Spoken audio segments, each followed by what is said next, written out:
Secretary. What are you looking for? This DOT investigation into Delta, what concerned you enough here to launch this investigation? What are you looking for? Well, we opened this investigation because we're concerned about how the outcomes for passengers on Delta seem to be so different from what we're seeing across the airline industry. Look, the CrowdStrike outage affected the entire world. It certainly affected the entire airline sector, but most airlines were able to recover within a day or two. Delta, even just as of today, I've seen reports of more than 400 cancellations. We've gotten more than 3,000 complaints into the department, and we estimate that hundreds of thousands of passengers have been affected. So I'm looking to better understand two things. One, these delays and cancellations, why they're happening so much more acutely at Delta. And secondly, customer service and why it's taking so long to get somebody on the phone. We're hearing a lot of reports about long lines at airports, people trying to get their vouchers for hotels, meals, or rebooking, and having just one or two agents there to serve them. Airlines are required not only to take responsibility for getting people to where they're going, but also to provide good customer service when you do have a disruption. All of that is now in the scope of our investigation. Last summer, we saw United have a problem. Over the holidays, it was Southwest. Why do these IT meltdowns keep happening? Well, every airline may have a different set of IT systems and different strengths and weaknesses. Our standard is the same, though. I don't care what the airline is.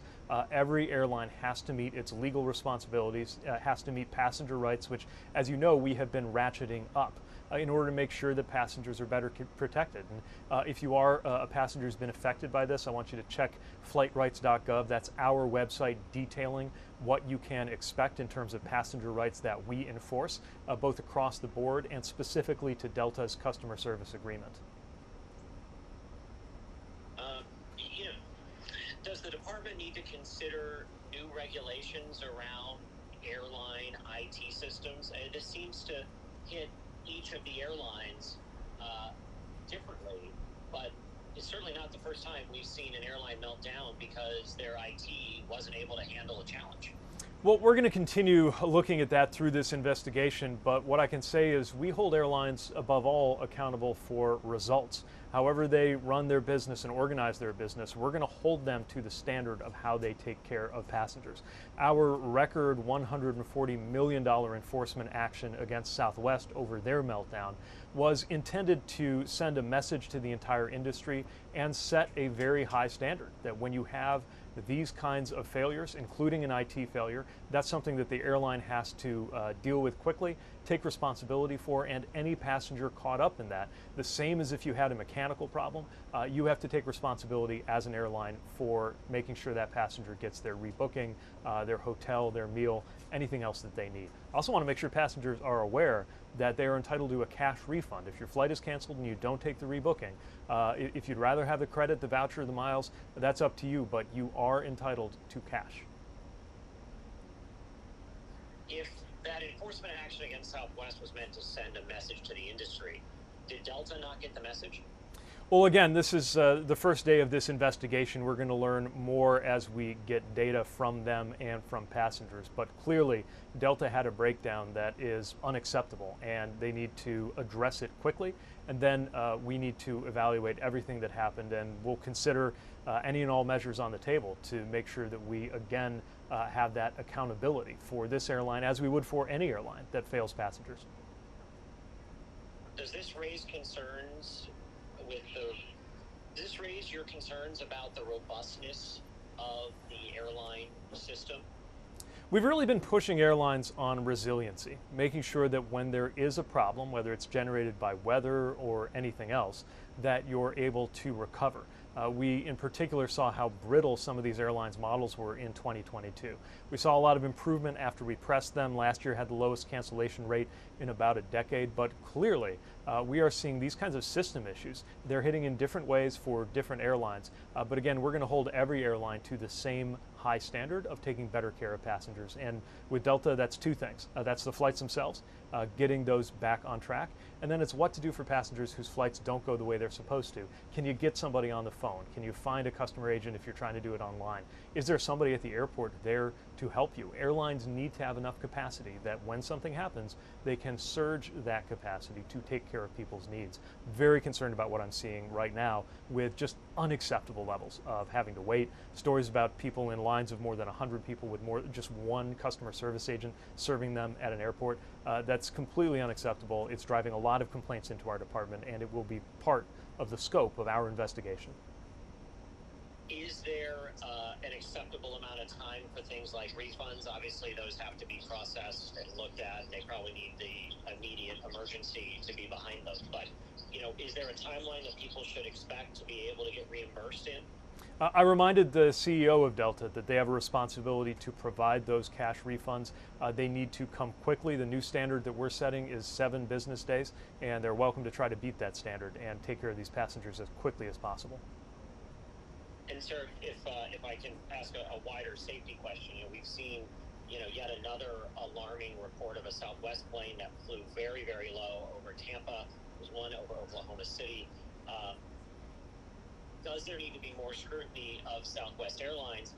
And more broadly, does there need to be more scrutiny of the entire airline system, not just for the IT, but we keep hearing about, close calls in Syracuse, planes flying too low.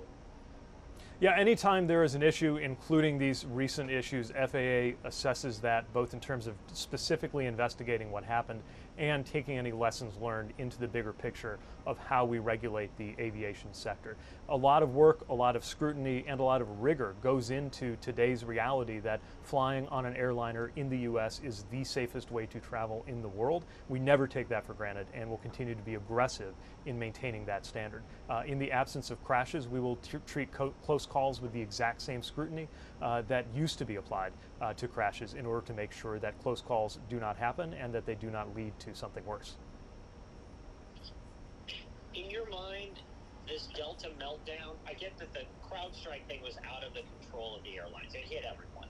But Delta's meltdown, was that something that should have been avoidable? Well, there should be enough resiliency in the system to deal with these kinds of problems. And part of why we are specifically investigating Delta is I want to understand what is it about one airline that led them to have a very different outcome than the others. Again, Delta was not the only airline to have problems on Friday, but they're the only one where we're seeing hundreds of cancellations today, several days after that incident and at a time when they were intending or expecting to be back to normal. In some ways, it does recall what happened with Southwest, where every airline in the country was hit by a major, really historic winter storm, but most of them, in a matter of 2 or 3 days, were mostly back on their feet and back to normal.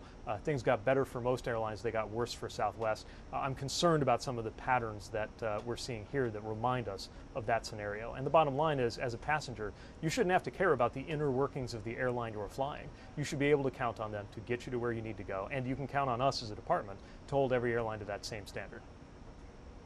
What kind of team does this investigation have? People, when they hear, oh, DOT's investigating, it's not like there's the DOT police that are going to show up at Delta's door. What can you do to hold an airline accountable? Well, in the scope of this investigation, we are gathering specific data speaking to everything from flight operations to customer service wait times.